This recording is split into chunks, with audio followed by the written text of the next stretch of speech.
Bismillahirrahmanirrahim. Assalamualaikum warahmatullahi wabarakatuh. Alhamdulillahirabbil alamin wa bihi nasta'inu ala umuri dunya waddin. Wassalatu wassalamu ala sayyidina Muhammadin wa ala alihi wa sahbihi wa man tabi'ahu ila yaumiddin. Bapak, ibu-ibu, hadirin hadirat, tak dapat saya sebut satu persatu. Insyaallah kita ini semua hamba-hamba yang dimuliakan Allah Subhanahu wa taala. Amin ya rabbal alamin. Menjelang salat tarawih, saya ingin menyampaikan satu hadis Nabi SAW. Hadis ini disebutkan dalam kitab Sunan At-Tirmidzi, diriwayatkan dari sahabat Nabi bernama Jabir radhiyallahu anhu. Qala Rasulullah sallallahu alaihi wasallam, Rasulullah bersabda, "Inna syaitan qad ya'isa an ya'budahu al-musallun." Sesungguhnya syaitan sudah putus asa untuk disembah oleh orang-orang yang salat. Jadi syaitan itu ada juga putus asanya. Inna syaitan, kata Nabi, qad ya'isa, dia sudah putus asa an ya'budahul musallun, supaya disembah oleh orang yang salat. Artinya kalau kita sudah salat, dia tidak lagi goda kita, hai orang yang salat, sembahlah aku. Tidak, dia biarkan. Tapi syaitan putus asa dari satu pintu yang lain dia masuki. Pintu untuk menyembah dia tak lakukan lagi, tapi dia masuk dari pintu yang lain. Pintu mana yang dia masuki? Walakin fit tahrish bainahum. Dia masuk dari pintu tahrish. Apa itu tahrish? Menanamkan permusuhan, pertikaian, persengketaan, sikut menyikut, sepak kanan tendang depan, tanduk belakang, sikut kiri kanan. Oleh sebab itu ketika orang sudah dijinakkan hatinya, kakinya ke masjid, dia sudah laksanakan berapa lama? 29 sampai 30 malam. Sudahkah selamat dia untuk menyembah setan? Ya, setan tak goda lagi. Tapi jangan lupa ada pintu lain yang dimasuki setan, yaitu pintu menanamkan permusuhan di dalam hati orang yang beriman. Makanya kita selalu waspada kepada Allah Subhanahu wa taala, minta perlindungan supaya senantiasa kita takut, cemas, ada rasa, tak pernah merasa diri aman dari godaan syaitan. Karena syaitan sendiri bersumpah kepada Allah Subhanahu wa taala, la atiyannahum min baini aidihim, aku datang kepada mereka anak cucu Adam itu, min baini aidihim dari depan, wa min khalfihim dari belakang, wa an aimanihim dari kanan, wa an syama'ilihim dari kiri, wa la tajidu aktsarahum syakirin. Tak akan kau dapati sebagian mereka itu bersyukur, ya Allah, karena aku akan datangi mereka dari berbagai aspek kehidupan. Bapak ibu melontar jumrah 3 hari, tanggal 10 pagi melontar Aqabah, 11 Ula Wusta Aqabah, 12 Ula Wusta Aqabah, 13 Ula Wusta Aqabah. Apa maknanya? Simbol setan dari berbagai sisi kehidupan. Pertama dia datang kepada Ibrahim. Tak mempan Ibrahim, dia masuk lewat pintu Ismail. Tak mempan juga dia masuk lewat pintu Hajar. Ini aspek orang. Kemudian dari aspek sisi kehidupan, dari depan, dari belakang, dari kanan, dari kiri. Begitulah kerja keras setan yang tak pernah putus asa. Dari satu pintu dia putus asa, dari pintu yang lain tetap dia coba. Kalaulah setan begitu semangatnya mau masuk neraka, tahu-tahu ada orang Islam yang santai saja. Saya iktikaf kalau ada sempat pergi, kalau tidak. Tarawih ini kalau dapat, kalau tak dapat pun tak apa-apa. Mungkin kalaulah setan itu bisa bicara, dia pun heran menengok orang Islam yang model seperti ini. Aku saja mau masuk neraka, begitulah sungguh-sungguhnya, kata setan. Tahu-tahu ada orang Islam mau masuk surga, santai-santai saja, tak kerja keras, tak digunakan segenap kemampuannya untuk mencari ridha Allah Subhanahu wa taala. Bapak dan ibu hadirin yang dimuliakan Allah Subhanahu wa taala, hadis ini singkat tapi menanamkan makna yang amat dalam pada diri seorang muslim. Apa maknanya? Bahwa pintu setan menuju manusia tak hanya dari satu pintu. Pintu yang pertama dia ajak orang untuk menyesatkan. Makanya kita tahu dalam sejarah peradaban manusia, fitrah untuk mencari Tuhan itu sudah ada dalam diri manusia. Makanya ada fitrah makan, ada fitrah berhubungan kelamin, ada fitrah untuk mencari Tuhan. Itu sudah ada dalam diri manusia. Oleh sebab itu Islam datang bukan mau menunjukkan fitrah mencari Tuhan, tapi fitrah untuk menunjukkan satu-satunya jalan menuju Allah Subhanahu wa taala. Ketika jalan itu tak tampak, maka akan ada orang menyembah pohon kayu, ada orang menyembah binatang, ada orang menyembah manusia. Sesama manusia dia sembah, dia anggap ini holy man, manusia suci. Ada orang menyembah tempat dan lain sebagainya. Ada orang menyembah benda keramat. Itu semua fitrah manusia yang tak tersalurkan ingin mencari hakikat Allah SWT. Makanya Allah tahu bahwa kita ini pikiran terbatas, akal tak sempurna, Maka diturunkanlah para nabi, dikirimkan wahyu lewat malaikat Jibril, diberikan kitab suci untuk menjadi hudan linnas, menjadi petunjuk bagi manusia, wa bayyinatin, menjadi penjelasan minal huda wal furqan. Ini yang hak, ini yang batil. Itu semua jalan yang diberikan Allah Subhanahu wa taala. Tapi ketika seorang muslim sudah tunduk bersimpuh sujud kepada Allah, dia katakan di hadapan Allah, inna salati salatku, wa nusuki ibadahku, wa mahyaya hidupku, wa mamati matiku lillah, semuanya milikmu ya Allah. Setiap hari dia sujudkan. Di luar Ramadan paling tidak 5 kali yang wajib. Di bulan suci Ramadan malam ada yang 23 rakaat, ada yang 11 rakaat, ada yang 1 juz, ada yang ayat-ayat pendek. Itu semua adalah dalam rangka mendekatkan diri kepada Allah. Apakah dengan ibadah yang cukup panjang dan banyak dari awal Ramadan sampai ke akhir ini, selamatkah kita sudah dari godaan syaitan? Belum. Ada pintu lain yang dia masuki, yaitu dia tanamkan walakin fit tahrish, menanamkan permusuhan dalam hati orang yang beriman. Oleh sebab itu Bapak dan Ibu yang dimuliakan Allah, kalau kita merasa diri sudah cukup dengan Allah, dengan ibadah yang kita laksanakan, tahajud, i'tikaf, baca Quran, berzikir, merasa kita sudah cukup aman, belum. Karena akan ada masuk yang lain. Makanya jangan kita heran menengok antara orang yang salat bersilih pendapat, bersilang sengketa. Bahkan tidak hanya dalam masalah khilafiyah, tapi sampai kepada persengketaan yang fatal. Mengapa? Karena sudah dimasuki oleh unsur syaitan di dalamnya. Zuyyina lahum su'u a'malihim. Perbuatan mereka itu zuyyina, diambil dari kata zina, artinya dihiasi oleh syaitan, sehingga tampak di mata dia sedang menegakkan kebenaran, tapi sesungguhnya dia sedang dipermainkan oleh syaitan. Oleh sebab itu ketika muncul sumpah serapah, caci maki antara orang beriman, maka kita mesti sadar bahwa ini adalah salah satu cara pintu syaitan untuk masuk menyesatkan orang beriman. Untuk menyembah dia, kita tak lagi dia goda. Syaitan tak lagi mengajak kita sembahlah aku, jangan sembah Allah. Tidak. Karena kita sudah mentauhidkan Allah, tapi permusuhan antara sesama kaum muslimin. Oleh sebab itu, menjelang bulan suci Ramadan, kita diajarkan untuk bersilaturahim, memaafkan. Di akhir Ramadan pula masuk Idul Fitri, juga kita saling membersihkan hati, membersihkan kesalahan, saling maafkan. Apa maknanya di situ? Bahwa dengan Allah Subhanahu wa taala kita sembah Dia, dan untuk sesama manusia kita lepaskan diri dari silang sengketa, permusuhan, pertikaian dan lain sebagainya. Bapak dan Ibu hadirin yang dimuliakan Allah Subhanahu wa taala, inilah yang menjadi krisis umat ini sekarang. Krisis umat Islam tidak lagi masalah menyembah kepada selain Allah, karena tauhid itu sudah jelas sejelas-jelasnya. Orang tak lagi menyembah Lata, Uzza, Manat, Hubal, patung berhala. Tidak. Orang sudah menyembah Allah. Yang jadi masalah sekarang, tak dapat menghimpunkan kekuatan disebabkan hati tak lagi satu. Macam-macam bentuk, pola, aneka ragam bentuknya. Bapak dan Ibu dapat lihat itu di tengah masyarakat. Bahkan dalam satu masjid saja bisa banyak model, cara dan lain sebagainya, memecah belah umat. Maka dalam Al-Quran disebutkan innamal mu'minuna ikhwah, sesungguhnya orang beriman itu bersaudara. Kata ikhwah diambil dari kata akhun, saudara. Itu seringkali digunakan untuk yang kandung-kandung saja. Ambil contoh ketika Allah bercerita tentang Nabi Yusuf, wajaa ikhwatu Yusuf, datanglah saudara Yusuf. Ikhwah di situ saudara kandung, bukan saudara tiri, bukan saudara angkat, bukan saudara adopsi, saudara kandung Nabi Yusuf. Begitu juga tentang ayat warisan, fa in kanu ikhwatan rijalan wa nisaan falidzakari mithlu hadzil unsayain. Kalau mereka adik-beradik kandung, ikhwah ada laki-laki dan perempuan, maka bagian laki-laki 2 kali bagian perempuan. Apa maknanya? Kata ikhwah menunjukkan saudara kandung, tapi dalam Al-Quran ada satu ayat yang tak saudara kandung, tapi digunakan kata ikhwah.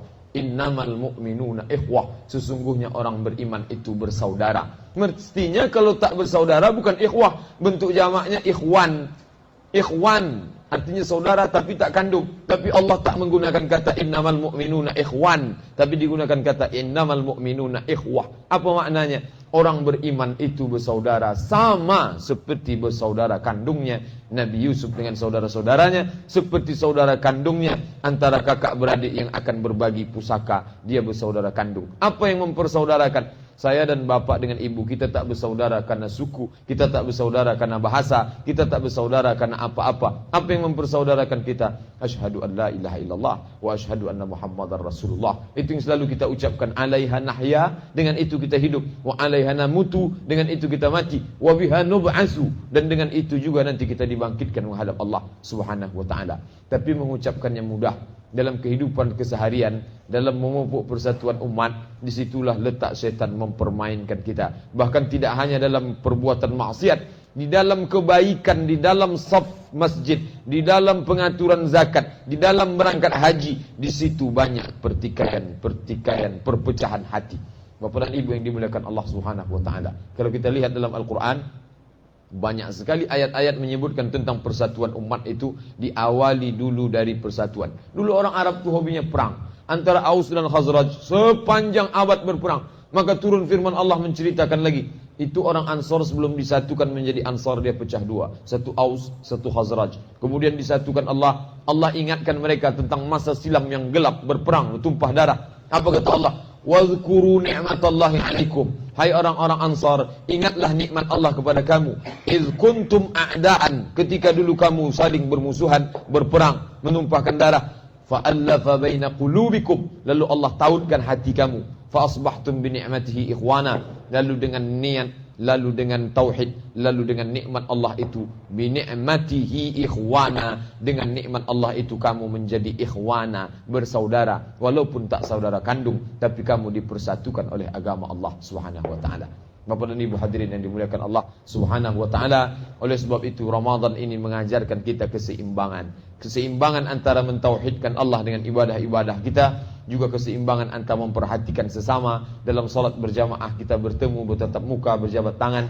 Frekuensi, intensitas pertemuan kita lebih banyak dibanding di bulan yang lain. Kemudian di akhirnya pula kita diberikan kesempatan untuk salat Idul Fitri berjamaah bersama-sama. Sampai-sampai perempuan yang sedang halangan pun diperintahkan untuk keluar semuanya. Untuk apa? Supaya bertemu, bertatap muka, bersilaturahim, berjabat tangan, mengucapkan salam dan lain sebagainya. Dan kita ingat bahwa salah satu pintu yang dimasuki syaitan adalah ketika dia memecah belah antara kita. Kalau ada 3 orang bersahabat, berteman baik, yang satu salat tapi caranya berbeda. Si A cara salatnya dengan si B berbeda. Si C tak salat sama sekali. Maka si A dan si B ini akan berantem terus. Kamu yang betul tu begini, kata ini kamu salah, ini yang tepat. Mestinya mereka berdua ini sepakat untuk mengajak si C salat. Tapi karena dipermainkan, zuyyina lahum su'a amalihim, akhirnya mereka berdua ribut karena membahas yang khilafiyah, yang sepele-sepele saja. Padahal ini masih pada tahap dibenarkan kita untuk khilaf. Kalau ada 3 orang perempuan berteman, yang satu jilbabnya panjang penuh, yang satu jilbabnya kurang panjang, yang satu tak berjilbab sama sekali, maka yang 2 ini akan ribut membahas mana jilbab yang syar'i, mana yang tidak. Sementara yang tak berjilbab tak dibahas sama sekali. Mengapa begitu? Sedang dipermainkan oleh syaitan. Kalau ada satu golongan aliran dakwah, beda cara berpakaiannya, beda cara muamalahnya, tapi dia masih dalam koridor menjalankan syariat agama Allah Subhanahu wa taala. Yang satu tidak sama sekali. Pakaian anak-anak funky, rambutnya saja 3 warna dan lain sebagainya, hidung bertindik dan lain sebagainya. Tapi kebencian dalam hati orang yang digoda syaitan lebih besar benci menengok yang ini daripada yang ini. Dari mana datang kebencian itu? Ingat bahwa syaitan tak lagi menggoda kita untuk menyembah dia, tapi datang memecah belah hati orang yang beriman. Makanya di antara doa yang diajarkan dalam Al-Quran, wala rabbana ighfir lana dzunubana, ya Allah ampuni dosa kami, wa li ikhwanina alladziina sabaquna bil iman, dan dosa saudara-saudara yang telah mendahului kami dengan iman. Wala taj'al fi qulubina ghillan, jangan kau jadikan dalam hati kami ghil. Ghil itu bentuk kata dari hasad, dengki, iri, benci tak tentu arah, bersilang pendapat, bersengketa, berkonflik dan lain sebagainya. Jangan kau jadikan dalam hati. Mengapa disebutkan hati? Karena hatilah tempat segalanya. Kalau ada orang ringan tangannya mengucapkan salam dari mulut, berjabat tangan, itu bukan tangannya itu yang ringan, bukan lidahnya itu yang ringan, tapi ada hati yang bersih. Makanya ketika kita menghadap Allah nanti, yang kita bawa itu adalah hati yang bersih. Itu yang disebut Allah dalam Al-Quran, yauma la yanfa'u malun, pada hari itu tak ada gunanya mal, harta, wala banun, anak, illa man atallaha, kecuali orang yang datang menghadap Allah biqalbin salim, dengan hati yang bersih, dengan hati yang bersih. Di dunia ini kita berjuang membersihkan hati, tapi di akhirat nanti Allah cabut. Apa kata Allah bercerita tentang orang yang masuk ke dalam surga? Wa naza'na ma fi qulubihim min ghillin. Naza' dia, makna naza' artinya kami cabut. Kami cabut dari dalam hati mereka ghillin, hasad, dengki, iri, benci, tak suka, bersilang sengketa, berselisih faham, itu kami cabut dari dalam hati mereka. Maka orang di dalam surga itu berteman, bersahabat, tanpa ada lagi dinding pembatas ghil di dalam hati mereka. Tapi dalam hidup dunia ini kita akan terus dipermainkan oleh ini. Lalu pindahkah kita ke alam lain? Tidak, kita jalani hidup ini, tapi kita pahami itu adalah bagian dari ujian Allah SWT. Dan kita jangan pernah merasa bahwa kalau tahajud kita sudah full, tarawih kita sudah penuh dengan 1 juz, kita sudah pergi haji dan umrah, selamat kita di hadapan Allah. Belum. Ada pintu lain yang kita belum selamat, yaitu bagaimana kita menjalin ukhuwah, menjalin persaudaraan, menjalin silaturahim. Kalau selamat kita dua-dua ini, maka selamatlah kita di mata Allah Subhanahu wa taala. Bapak dan Ibu hadirin yang dimuliakan Allah Subhanahu wa taala. Tapi ujian ini berat. Oleh sebab itu banyak orang-orang yang ketika diuji dengan perutnya lulus.